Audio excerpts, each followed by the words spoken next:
Hello everyone, প্রতিদিনের মতন আজও চলে এলাম একটা নতুন এনার্জেটিক ভ্লগ ভিডিও নিয়ে। তো আমি শম্পা ডেইলি লাইফস্টাইলে আপনাদের সকলকে স্বাগতম। সাথে আমার তরফ থেকে আপনাদের সকলকে অনেক অনেক অনেক ভালোবাসা। আজকে হচ্ছে রবিবার, তো রবিবারের ব্লগ নিয়ে কিন্তু আজ চলে এলাম। রবিবার মানেই হচ্ছে প্রচণ্ড একটা ব্যস্ততম দিন, কেননা রবিবার বাড়ির প্রতিটা মেম্বারই কিন্তু ছোট থেকে বড় সবাই বাড়ি থাকে, ছুটির দিন। আর হাউসওয়াইফদের বলতে গেলে মানে দম ফেলার সময় থাকে না। তো যাই হোক, ঘুম থেকে উঠে পড়েছি অনেকটা সকালে, প্রতিদিনের মতো 5টার সময়। তো সকালে শুরু হয়ে গেছে, ঘরের সমস্ত কাজকর্ম করতে হবে। তো কিচেনটা ক্লিন করে নিলাম, খাবার টেবিল, গ্যাস ওভেন, ওয়াল সবটা একদম পরিষ্কার করে নিলাম। তারপর গতকালকে রাতে খাওয়া দাওয়ার পর আর বাসনগুলো একদমই মাজতে ইচ্ছা করেনি। তো ভাবলাম তো সকালে উঠেই না হয় বাসনগুলো মেজে ঘষে রাখবো। আসলে অনেকটা রাত হয়ে গিয়েছিল খাওয়া দাওয়া করতে, তারপর ফোনের কিছু কাজও ছিল, তো সেই কাজগুলো করতে হবে। তো সেই টেনশানে ভাবলাম থাক, বাসনগুলো না হয় সকালেই মাজা যাবে।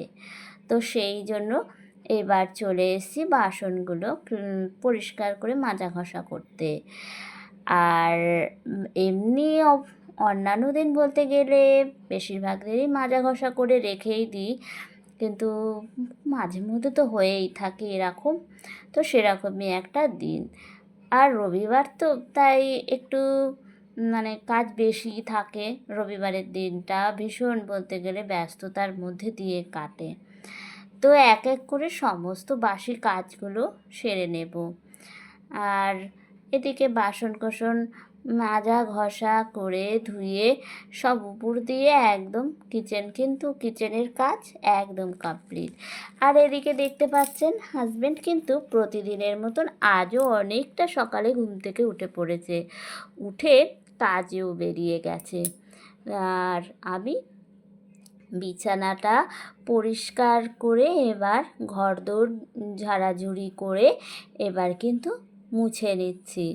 ব্যাস, এই তো এক এক করে সকালের বাসি কাজগুলো কী সুন্দর হয়ে যাচ্ছে, তাই না? আমার মনে হয় যে কোনো কাজ তাড়াহুড়ো নয়, ধীরে সুস্থে সুন্দরভাবে করলে সেই কাজটা কিন্তু খুবই ভালো হয়।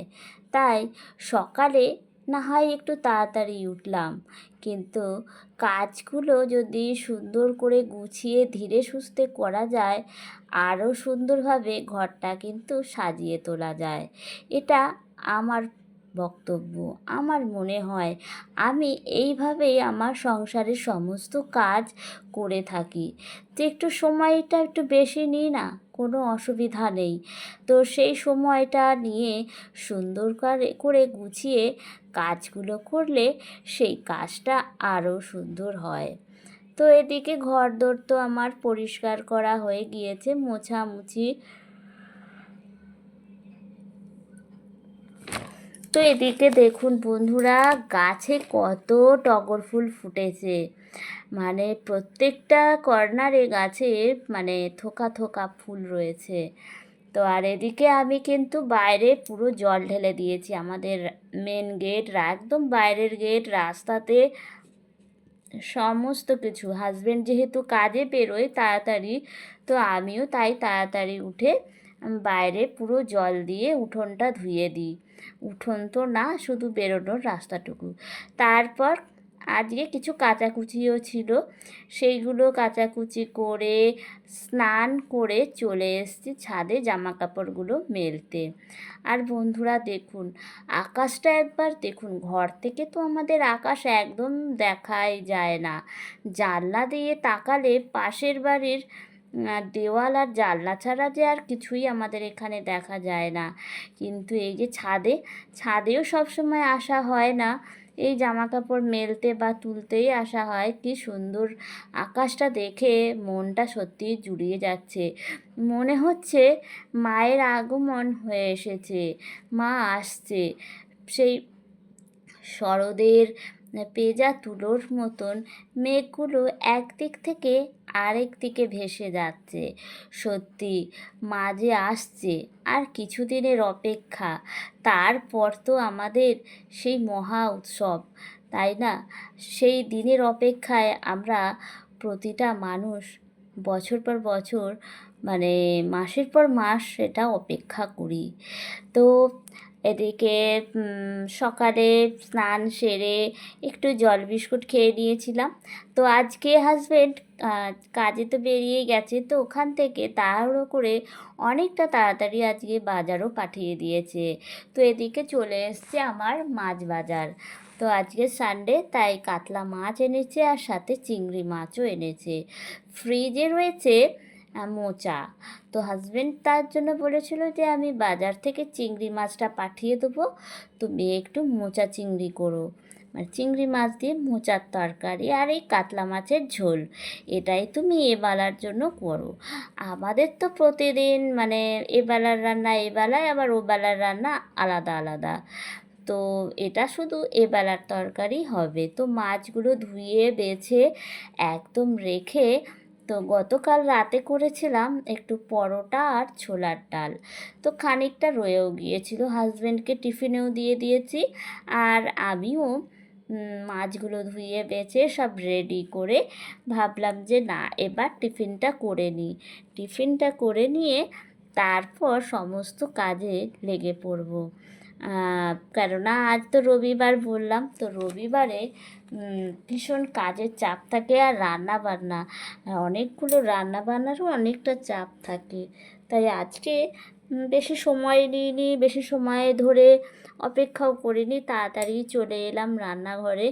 তো টিফিনটা করে নিয়েই আজকে রান্না বান্নার সমস্ত কাটাকুটি সব শুরু করে দেবো। মাছ তো ধোয়া হয়েই গেছে, বেশি সময় লাগে ওই যে চিংড়ি মাছ ছাড়াতে অনেকটা সময় লাগে। তো ওইটাই আমি তাড়াতাড়ি হাতে পেয়েই ভাবলাম যে না, আর বসে থেকে লাভ নেই, কাজ যখন করতেই হবে তাড়াতাড়ি করে নেওয়াটাই ভালো। তো এদিকে চিংড়ি মাছ তো ধোয়া হয়ে গেছে, আর কোনো এবার শুধু রান্না আর মোচা কাটতেও কিন্তু অনেকটা সময় লাগে। তো টিফিন খেয়ে মোচাটা কেটে এদিকে সব মশলা টশলা রেডি করে আমি মোচা চিংড়িটা বসিয়ে দিয়েছি। এই মোচা দিয়ে চিংড়ি মাছ দারুণ লাগে, ভীষণ টেস্টি হয়। মোচাতে চিংড়ি মাছ দিলে ভীষণ ভীষণ টেস্টি হয়। তো বন্ধুরা, আপনারাও কি চিংড়ি মাছ দিয়ে মোচাটা কি এইভাবেই রান্না করেন, না অন্য রকমভাবে? যদি অন্য রকম করে থাকেন তাহলে একটু প্লিজ কমেন্টে আমাকে জানাবেন। তো আরও আবার কিছুক্ষণ পর আবার হাজব্যান্ড পাঠিয়ে দিয়েছিল আমরা। আমার শাশুড়ি মায়ের আবার টক খেতে খুব ভালো লাগে, পছন্দ। তো ছেলে সেটা জানে, তো বাজারে দেখতে পেয়েছে, পাঠিয়ে দিয়েছে। বলল যে এটাও করে ফেলো। তো কী করব, হাজবেন্ড যখন আবদার করেছে তো করতেই হবে। তো সমস্ত রান্না বান্না করেও নিয়েছি, করে শুধু এই আমড়ার ঝোলটা করলেই আমার কিন্তু রবিবারের মোটামুটি রান্না, সানডে স্পেশাল রান্না কমপ্লিট হয়ে যাবে। আমরা টক খেতে ভালোই লাগে, খারাপ লাগে না। কিন্তু আমার শাশুড়ি মায়ের মানে প্রতিটা দিন কিছু না কিছু একটা টক দিলে ওনার খুব ভালো। না হলে যদি কিছু না থাকে তো লেবু না দিলে উনি খেতেই পারেন না। তাই চেষ্টা করি যে সবসময় তো টক বা কিছু টকের ঝোল করে দেওয়াটা তো হয় না সম্ভব, তাই চেষ্টা করি যে লেবুটা রাখার পাতে ওনার। তো তো যাই হোক, এদিকে আমরা টক করে ফেলছি ঝটপট করে। ব্যাস, এই রান্নাটা হয়ে গেলেই আমার রান্না বান্না কমপ্লিট। তো প্রতিদিনের মতন আজও চলে এসেছি আমার রান্না বান্নার ফাইনাল লুক আপনাদের সাথে শেয়ার করতে। তো এই যে দেখুন বন্ধুরা, আমার মোচা চিংড়ি দেখেই বোঝা যাচ্ছে যে কতটা টেস্টি হয়েছে। আর চিংড়ি মাছ এমন একটা মাছ যেটা যে কোনো তরকারিতে দাও না কেন, মানে সেই তরকারির স্বাদ আরও দ্বিগুণ বাড়িয়ে দেয়।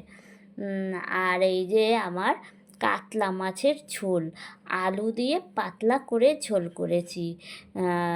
বেশ ভালোই লাগে পাতলা ঝোল গরম গরম ভাতে। আমার শ্বশুরমশাই শাশুড়ি মা একটু পাতলা ঝোল খেতে ভালোবাসেন, তো ওনাদের পছন্দ মতনই এটাও করেছি। আর সাথে রয়েছে আমরা ঝোল করেছি, পাতলা করে ঝোল, মানে ওনারা সমস্ত কিছু একটু পাতলা করে খেতেই ভালোবাসেন, তো ওনাদের জন্য এগুলো মানে ওনাদের পছন্দ মতনই রান্না আমি করে দিয়েছি। আর এটা করেছি পেঁপের ঘন্ট, চিংড়ি মাছ দিয়ে পেঁপের ঘন্ট, এটা ওবেলার তরকারি। এবেলাতেই একবারে করে রেখে দিয়েছি, রাতে শুধু রুটি করলেই হয়ে যায়। আর ভাতও হয়ে গেছে, এবার উড় দিয়ে দিয়েছি, টাইম হলে এবার শুধু খেতে দেওয়া। তো ভিডিওটা এখানেই শেষ করলাম বন্ধুরা, সবাই ভালো থাকবেন, সুস্থ থাকবেন, সকলকে